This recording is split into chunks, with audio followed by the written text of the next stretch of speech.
What's up guys, today we're learning about linear interpolation, or shorthand LIRP. Our objective is to find the value between a and b using a parameter t, knowing that the distance between a and b is 1 and t is clamped between 0 and 1.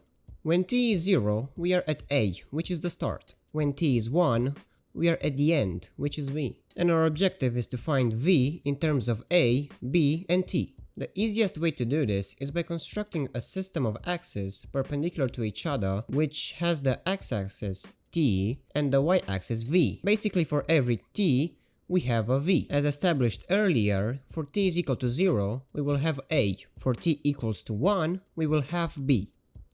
And we want to linearly interpolate between a and b. We do this by basically drawing a line between a and b. Now we pick a t that's between 0 and 1 and we will get a v.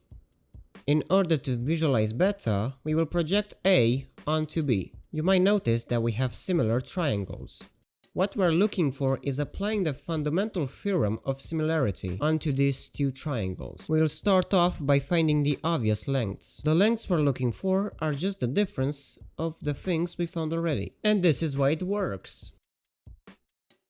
These are our two similar triangles, with the fundamental theorem of similarity applied. And now we have to do some basic calculations and find v.